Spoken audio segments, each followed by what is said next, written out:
नमस्ते।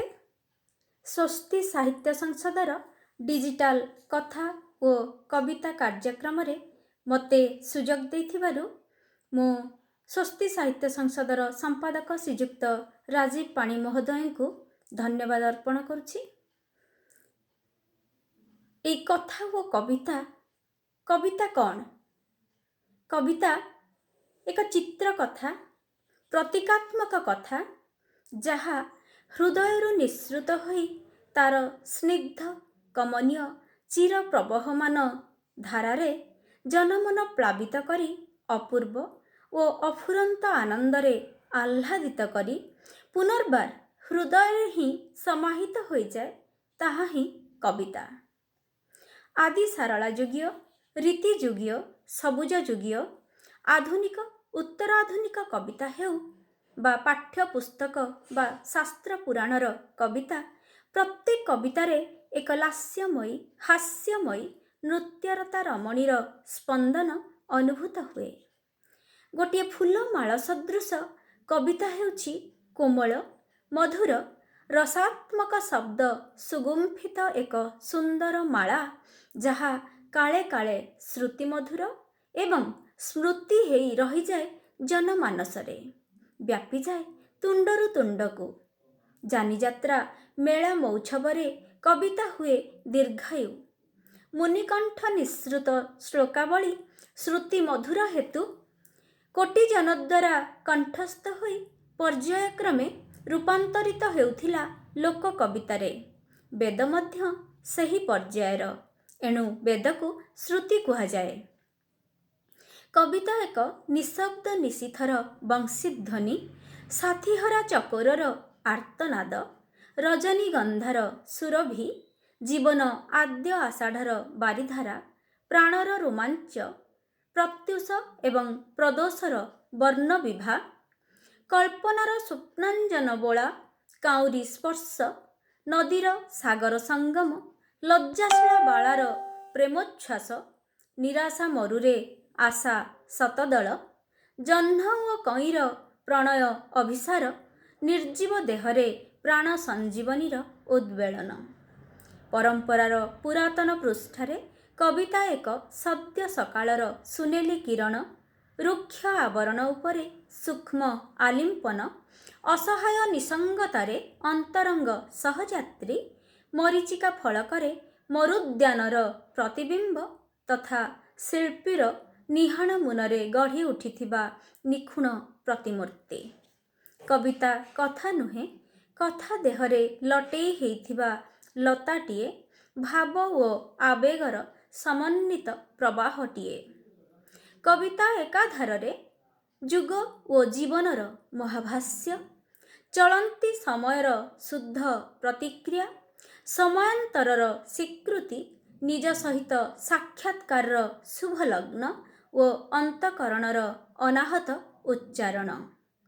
कोटि लावण्यवती कन्याटिए परी कविता, बनितार अन्य एक प्रतिबिंबित से। बनितार प्रति पदपातरे जेमिति छंद थाए, सेमिति कविता मध्य छंदमय। कविता गाए प्रकृतिर गीत, वर्णविभा होई उठे बसंत। कविता मोहन मंत्रटिए, शुणी शांत हुए सर्प, बनहरिणी विभोर होई उठे। कविता कोइलीर कुहुतान, गोलापर गर्वित गढ़ण, पलाशर परस्त परस्त वर्णविभा, इंद्रधनुर रंगीन छटा, जीवनर सारेगामा। कविता थाए दादन रे, दुख दहगंजरे, शोषण ओ कषणरे। कविता उत्तरित हुए लुह ओ कोहरे।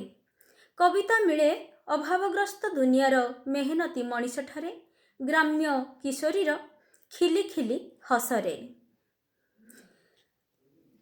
देहर दाहरे अबा अश्लीलतार अरण्यरे नथाई कविता। कविता भी नथाए जान्तव क्षुधा बा नारीर नग्नतारे। केवल नारीर रूप धारण करी अभिनय करिदेले केही जेमिति नारीटिए हेई जाए ना, ठीक सेमिति श्रृंगार विहीन कविता मध्य कविता पदवाच्य नुहे। जुगे जुगे श्रृंगार शोभा पाए छंदबद्ध କବିତାରେ ଯେଉଁଥିରେ ଉଭୟ ଯୁକ୍ତ ଛନ୍ଦ କବିତା ଓ ମୁକ୍ତ ଛନ୍ଦ କବିତା ଅନ୍ତର୍ଭୁକ୍ତ।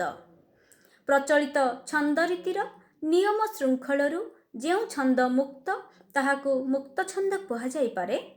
ମୁକ୍ତ ଛନ୍ଦ କଦାପି ଛନ୍ଦ ରହିତ ନୁହେଁ, ମାତ୍ର ବିଷମାତ୍ରିକ ଯତି, ଅସମ ଓ ଗଦ୍ୟଚିତ ବାକ୍ ଭଙ୍ଗୀ ଏଥିରେ ପରିଲକ୍ଷିତ। ପଦ୍ୟ ଛନ୍ଦ ସମତାଳ, କିନ୍ତୁ ଗଦ୍ୟ ଛନ୍ଦ ଅତିତାଳ ବା ବିଷମତାଳ। ଏଥିରେ ଯତିପାତ ଓ ଚରଣ ବିନ୍ୟାସ କବି ଅନ୍ତରର ବାକ୍ ପ୍ରତିମାର ଅଧୀନ। ଏହା ରାଗ ବା ତାଳ ଭିତ୍ତିକ ନହେଲେ ମଧ୍ୟ ଏଥିରେ ଶୃଙ୍ଖଳିତ ଆରୋହ ଏବଂ ଅବରୋହ ରହିବା ଏକାନ୍ତ ବିଧେୟ। କଜ୍ଜଳ ସିନ୍ଦୁର ସୁଗନ୍ଧିତ ପ୍ରସାଧନ ଚୂର୍ଣ୍ଣ ଆଦି ସଧବା ନାରୀର ଶୃଙ୍ଗାର ପରି ଛନ୍ଦ, ଲାସ୍ୟ, ଲାଳିତ୍ୟ, ମାଧୁର୍ଯ୍ୟ ହିଁ କବିତାର ଶୃଙ୍ଗାର।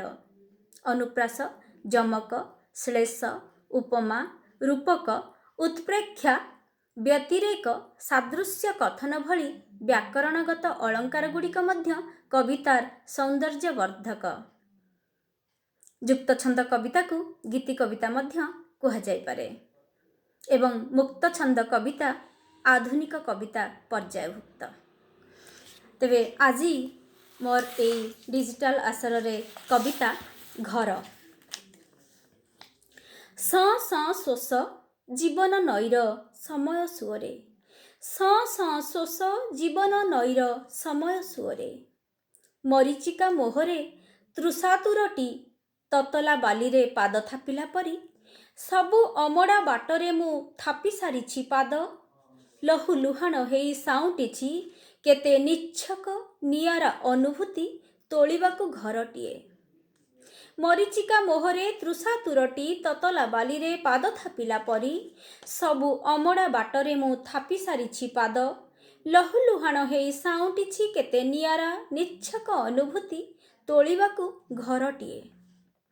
ଅଚାନକ ଉପଯୁକ୍ତ ବରପାତ୍ର ଭଉଣୀର ଉଚ୍ଚଶିକ୍ଷା ପାଇଁ ଭାଇର ବିଦେଶ ଗମନ ଭିଡ଼ି ଆଣିଛି ମୋତେ ମୋ ସ୍ୱର୍ଣ୍ଣାଭ ସ୍ୱପ୍ନ ମହଲରୁ। ଅଚାନକ ଉପଯୁକ୍ତ ବରପାତ୍ର ଭଉଣୀର ଉଚ୍ଚଶିକ୍ଷା ପାଇଁ ଭାଇର ବିଦେଶ ଗମନ ଭିଡ଼ି ଆଣିଛି ମୋତେ ମୋ ସ୍ୱର୍ଣ୍ଣାଭ ସ୍ୱପ୍ନ ମହଲରୁ। ପୁଣି ଧାଇଁଛି ଆଖି କାନ ବୁଜି ମାୟା ମୃଗର ଅନୁଗାମୀ ସାଜି। ପୁଣି ଧାଇଁଛି ଆଖି ନାକ ବୁଜି ମାୟା ମୃଗର ଅନୁଗାମୀ ସାଜି। ଯୋଡ଼ିଛି ଯତ୍ନରେ ବିଚ୍ଛୁରିତ ସ୍ୱପ୍ନ ସବୁକୁ ଘରଟିଏ ତୋଳିବାକୁ। ପୁଣି ଧାଇଁଛି ଆଖି ନାକ ବୁଜି ମାୟା ମୃଗର ଅନୁଗାମୀ ସାଜି। ଯୋଡ଼ିଛି ଯତ୍ନରେ ବିଚ୍ଛୁରିତ ସ୍ୱପ୍ନ ସବୁକୁ ଘରଟିଏ ତୋଳିବାକୁ। କିନ୍ତୁ ଅକାଳ ହୃଦ୍ଘାତ ବାପାଙ୍କର, କିନ୍ତୁ ଅକାଳ ହୃଦ୍ଘାତ ବାପାଙ୍କର ଭାଙ୍ଗି ଦେଇଛି ମୋ ଅଣ୍ଟା, ଖିନ୍ ଭିନ୍ କରିଦେଇଛି ତମାମ ଆତ୍ମବିଶ୍ୱାସ।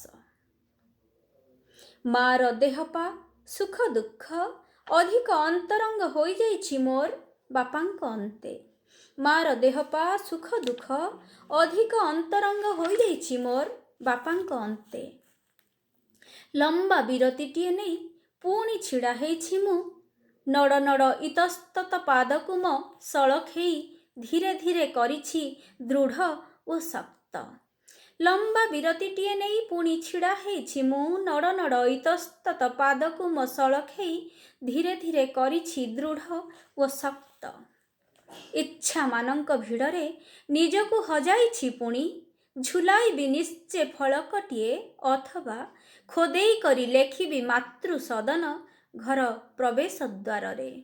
ଇଚ୍ଛାମାନଙ୍କ ଭିଡ଼ରେ ନିଜକୁ ହଜାଇଛି ପୁଣି, ଝୁଲାଇବି ନିଶ୍ଚେ ଫଳକଟିଏ ଅଥବା ଖୋଦେଇ କରି ଲେଖିବି ମାତୃ ସଦନ ଘର ପ୍ରବେଶ ଦ୍ୱାରରେ।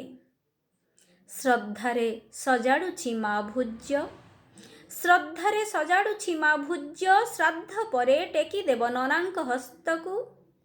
ଦାନ ଦକ୍ଷିଣାରେ ଭରିଦେବ ଥାଳ, ସନ୍ତୁଷ୍ଟ କରିବ ବାପାଙ୍କ ଆତ୍ମାକୁ। ଶ୍ରାଦ୍ଧ ପରେ ଟେକିଦେବ ନନାଙ୍କ ହସ୍ତକୁ, ଦାନ ଦକ୍ଷିଣାରେ ଭରିଦେବ ଥାଳ, ସନ୍ତୁଷ୍ଟ କରିବ ବାପାଙ୍କ ଆତ୍ମାକୁ। ସେଇଥିପାଇଁ ବୋଧେ ଏ ତିଥିକୁ ସେ ଚାହିଁ ବସିଥିଲା ଚାତକ ପରି ଦୀର୍ଘ 1 ବର୍ଷ ଧରି। ସରିଯାଇଛି ପିଣ୍ଡ ବଢ଼ା। ସରିଯାଇଛି ପିଣ୍ଡ ବଢ଼ା ବାପା ଓ ବୁଢ଼ା ବାପାଙ୍କୁ। ବୋହୂ ଡାକୁଛି ଶାଶୁଙ୍କୁ ଆଶୀର୍ବାଦୀ ନେବାକୁ। ସରିଯାଇଛି ପିଣ୍ଡ ବଢ଼ା ବାପା ବୁଢ଼ା ବାପାଙ୍କୁ। ବୋହୂ ଡାକୁଛି ଶାଶୁଙ୍କୁ ଆଶୀର୍ବାଦୀ ନେବାକୁ। ହେଲେ ଦୁଧିଆ ବାଦଲର ଭେଳା ଭିତରୁ ସଦ୍ୟ ସଫେଦ ଅବଗାହୀ ଜହ୍ନ ଉଇଁ ଉଠିଲା ପରି। ହେଲେ ଦୁଧିଆ ବାଦଲର ଭେଳା ଭିତରୁ ସଦ୍ୟ ସଫେଦ ଅବଗାହୀ ଜହ୍ନ ଉଇଁ ଉଠିଲା ପରି ଧୋବ ଫରଫର ଅବଗୁଣ୍ଠନ ତଳୁ ଉଜ୍ଜଳି ଉଠିଛି ମାର ମୁହଁ। ଧୋବ ଫରଫର ଅବଗୁଣ୍ଠନ ତଳୁ ଉଜ୍ଜଳି ଉଠିଛି ମାର ମୁହଁ। ଭୁଜ ଧରି ବସିଛି ଖୁଣ୍ଟକୁ ଆଉଜି। ଭୁଜ ଧରି ବସିଛି ଖୁଣ୍ଟକୁ ଆଉଜି। ଅପଲକ ନୟନରେ ଚାହିଁଛି ଯେ ଚାହିଁଛି। ଅପଲକ ନୟନରେ ଚାହିଁଛି ଯେ ଚାହିଁଛି। ଏବେ ମୋ ଘରର ସାଜ ଅଛି ନା ସ୍ୱପ୍ନ? ଏବେ ମୋ ଘରର ସାଜ ଅଛି ନା ସ୍ୱପ୍ନ? ଚିହ୍ନ ଅଛି ନା ଚଉତରା? ଥରକୁ ଥର ପ୍ରଳୟଙ୍କରୀ ଝଡ଼ର ପ୍ରହାରରେ ହରାଇଛି ତା ଅସ୍ତିତ୍ୱ ଅସ୍ମିତା। ଥରକୁ ଥର ପ୍ରଳୟଙ୍କରୀ ଝଡ଼ରେ ପ୍ରହାରରେ ହରାଇଛି ତା ଅସ୍ତିତ୍ୱ ଅସ୍ମିତା। ମରିଯାଇଛି ମୋ ମଧ୍ୟାହ୍ନ ମରୁଭୂମିର ମହଣ ମହଣ ଶୋଷ। ମରିଯାଇଛି ମୋ ମଧ୍ୟାହ୍ନ ମରୁଭୂମିର ମହଣ ମହଣ ଶୋଷ। ଲୋଡ଼ା ଏବେ ମୋର ନାହିଁ ଆଉ ଏକ ମାତୃହରା ନୀଡ଼ର ନିବିଡ଼ ଆଶ୍ଲେଷ। ଲୋଡ଼ା ଏବେ ମୋର ନାହିଁ ଆଉ ଏକ ମାତୃହରା ନୀଡ଼ର ନିବିଡ଼ ଆଶ୍ଲେଷ। ଲୋଡ଼ା ନାହିଁ ଆଉ ଏକ ମାତୃହରା ନୀଡ଼ର ନିବିଡ଼ ଆଶ୍ଲେଷ।